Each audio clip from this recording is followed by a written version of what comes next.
A lot of them do cost a lot more than what someone would typically expect. Yeah, my costs more than my car.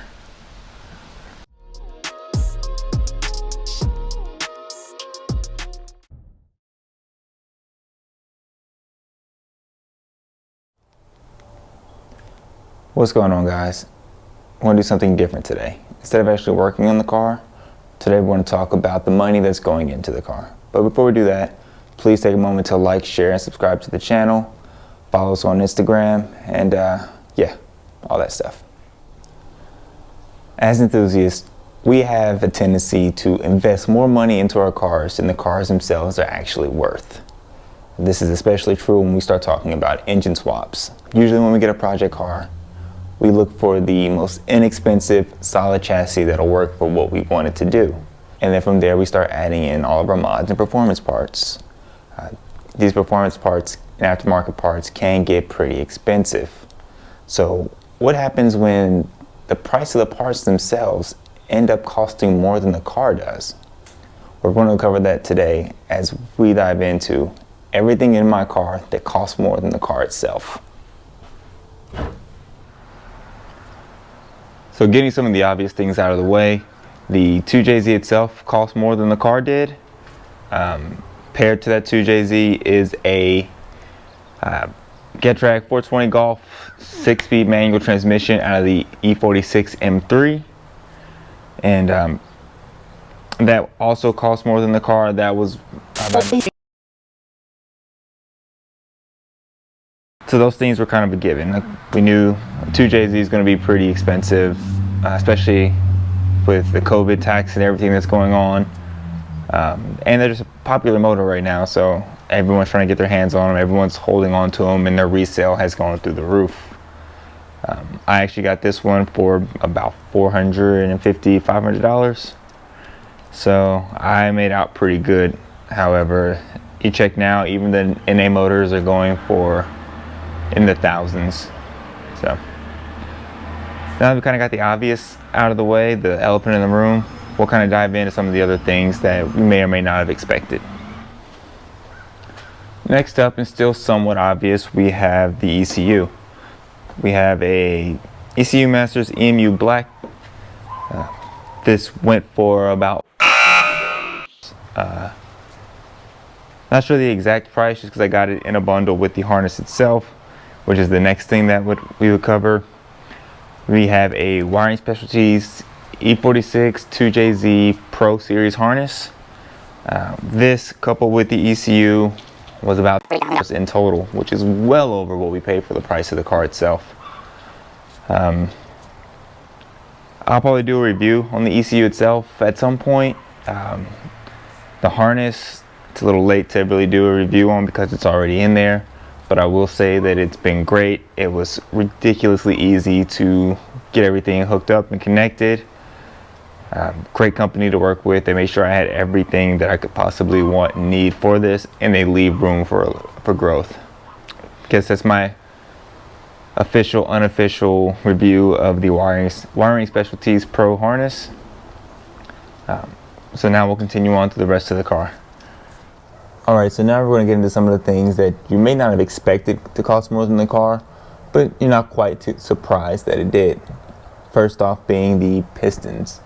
As I mentioned, this was a NA motor, and now I've converted everything over to mirror the GTE motor. I have GTE rods, crank, and pistons. Now I did already have from my old motor the same rods and crank as the GTE. In fact, especially on the earlier non-VVTi motors, those two engines shared a rotating assembly, with pistons being the difference. I did opt to buy brand new pistons, and I got GTE pistons, and these pistons here cost more than the car itself did. Also moving into, we have our engine mounts. Obviously, when you're trying to do an engine swap of any kind, if that engine isn't organic to that chassis, you're going to need some type of custom mounting. I have the TDR mounts from V8S chassis and these also cost more than the car itself did. So next up is going to be our transmission adapter. As we said, we're running a BMW transmission, and obviously it's a Toyota 2JZ motor. Those two were not designed from the factory to mate with each other. However, PMC makes a great adapter that helped us merge these two units. I got mine with the clutch as well. It comes with the plate and the custom flywheel.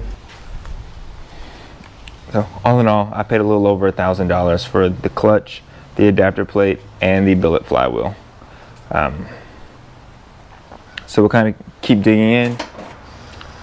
Okay, so here's one that might surprise you guys. I've actually got more in engine management sensors than I have in the car itself. As we take a look, I've got my flex fuel sensor.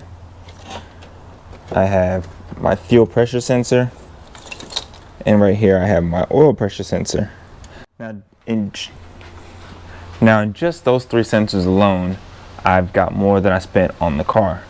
If you want to count the boost control solenoid as an engine management sensor, then that bumps that total up even more. For the most part, aside from those three sensors, I actually reuse almost entirely factory 2JZ sensors or for engine management. Words are hard. So that's one that not a lot of people expect when they take on a project car. Electronics will definitely get you. Again, we're talking about three sensors costing me more than I spent on the car. I'm trying to think if there's anything else up here that I can show you that costs more than the car. That's visible right now. No. Oh, O2 sensor. We'll chalk that into the engine management. I also had to buy a wideband, and I'm actually probably going to replace that wideband that I bought with one that's even more expensive, and that's mostly because I just bought a cheap one to begin with. The one that I'm going to is going to be the wholesale horsepower, which is the ECU Masters, I guess quasi brand, but that one's going to cost about a third of what the car itself costs. Alright, so kind of getting under the car now, we have BC Racing coilovers. These are actually from, I got them off of Facebook Marketplace. Another guy in the Army, I met him on base. He had an M3, never got to install them.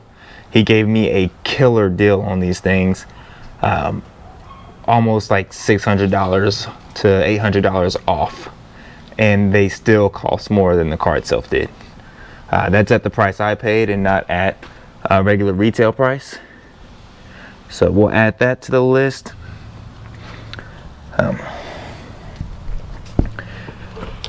Moving over, this oil pan costs more than the car itself did. So the NA motors come for the most part with a front sump.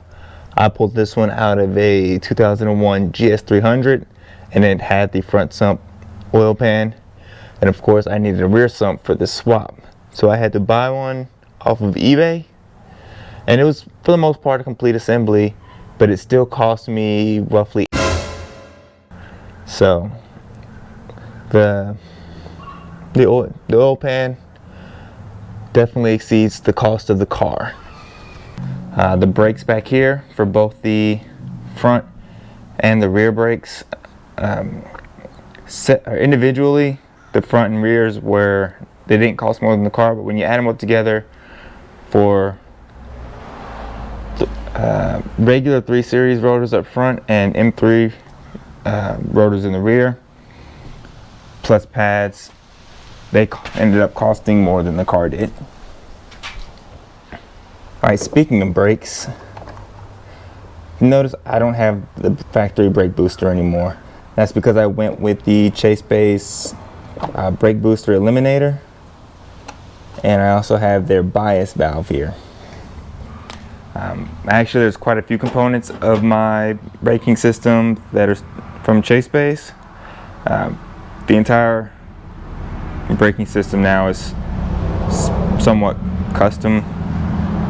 I ran my own hardline right here, and then I have the regular Chase Base, their flexible line running all the way over to the front passenger side brake. Now, the most expensive thing out of the braking setup here was this eliminator kit, and I want to say that was $250-ish, but with everything together, the braking kit, the clutch fluid, or the clutch pedal fluid line, the bias valve, and then the braking line, the brake line relocation stuff, ended up going over the price of the car. Next up, turbocharger. Now, the turbocharger is from CX Racing, not an expensive brand by any means. I got mixed feelings about this turbo. It's marketed as being a 76mm compressor. It's got a 68 AR turbine housing. Fitment, shaky. But even being a cheap turbo, it did cost more than the car did. Also, separate from the turbo, my real teal wastegate cost, before taxes, the exact same amount as the car. I know it's not more, and this is a list about things that cost more, but we'll say with taxes, it ended up costing more. So, there, we get it. This is probably the one thing on my turbo system that didn't come from some eBay dealer. I bought this one directly from Teal. Alright, so moving along further into some of the things that probably surprise you about costing more than the car. My intake manifold not only costs more than the car, it costs more than the engine itself did. This intake manifold, it's off of eBay. It's supposed to mimic the Hypertune style intake manifold. I don't have any complaints about it, any issues about it, other than it gets really cluttered right here around this throttle body. And then the fact that I can't rotate this in 90-degree sections. It's either throttle cable mechanism on one side or rotated 180 degrees and it being on the other side. I would have preferred having it to where I could rotate it in 90-degree increments, and I've also would have preferred this neck to be just a little bit shorter and give me a little more room for plumbing. But overall, I think it's a great product. And again, for costing more than the car and more than the engine did, I'd say I got my money's worth. Next up, fuel injectors. I got these injectors from Fuel Injector Clinic. They are 1200cc injectors, 1120cc injectors, and they cost me $600 at the time. It's because they were going out there being replaced with 1220cc injectors, so they were at clearance prices. Right now I probably expect to pay between $800 and $1,000 for injectors at this size. These things move a lot of fuel, so much that if your tuning's not right, you'll run into the problem that I ran into initially, and I was flooding the mess out of my engine. Right now, here's one that gets most people. My upgraded valve train actually cost me more than the car did. So I've got Brian Crowder's BC0300S retainer and spring kit. I've also got their valve locks, and then I've got GSC valve guide and seals throughout. If you've seen the other video, you'll see that I bent a few valves, and then I also had to have some of the stuff replaced, and then you'll also see the video of me actually doing the valve train upgrade. For the spring retainer kit, valve locks, seals, guides, it cost me about $1,000, but and that's without having to pay for the 4 valves that I bent, because I have that spare head over there and I just took the valves out of that. That's it on the head. This thing didn't cost more than the car did, but it's close. I think it's an honorable mention. Okay, so this next one is one that will definitely surprise a lot of people, and that is my radiator. Yes, my Chase Base radiator costs a good amount more than the car itself did. This radiator without the fan costs about $450, and what's really crazy about that is this is my 3rd radiator for this car. Due to fitment issues, the other 2 wouldn't work. This one fit in just fine. I just had to come up with a better mounting system than trying to epoxy it in there. So that one by itself, the radiator by itself costs more than that car did. If we couple it with our filler neck and then all the fittings and stuff that go into the cooling system, my cooling system costs probably 3 times as much as the car did. I'll do a full cost breakdown on the car, and then you guys kind of get a better idea of what each individual item costs and how much to expect. You want to do a swap like this, how much of the stuff is absolutely necessary, and then how much of the stuff was just me going ham sandwich on it. All right, so let's move on to the next one. Okay, so we have one more thing left on my list of things that cost more than the project car itself did. As we look back at some of the things that we did, some of the things were obvious, like the engine, even the transmission and transmission adapter. You can kind of see, okay, that makes sense. Some of the things were a little more surprising, like pistons or injectors. But this last piece, I think, is probably the most shocking thing about my car in terms of cost. Ready for it? Boom. So that right there, that's right, guys. My IRP shifter costs more than the car itself did. So this is a chassis mount IRP shifter. It's from IRP Racing, obviously. It's self-centering. It's their V3 model. So I love it. It's got a reverse lockout built into the handle. Now that's the difference between the V3 and the V2. On the V2, the lockout would have been right here. Then it being the self-centering one, it's got the spring assist on it, so no matter where I put it, it jumps back to center and I don't have to manually move it there. So as far as I know, I was actually the first person to buy one of these. I got it well over a year ago now, and it took me forever to get it installed. But when I went to buy it, I actually was going to get the V2, and then the guys out there at IRP Racing told me, hey, we've got a new one coming out. Do you want to try it out? It costs a little bit more, but it's better. And they were going over the things of what I need with my shifter, the complications of having the transmission sitting a little further back than in the factory form because of the swap and the adapter plate. And long story short, I ended up getting the new one a few weeks before it was actually released to the public, and I absolutely love it. It took me a second to get used to it with dialing it in, but once it's dialed in, man, this thing it's awesome. Yeah, my shifter costs more than my car. So there you guys have it. There's a list of everything in my car that costs more than the car itself. Thank you guys for watching. Don't forget to like, share, subscribe.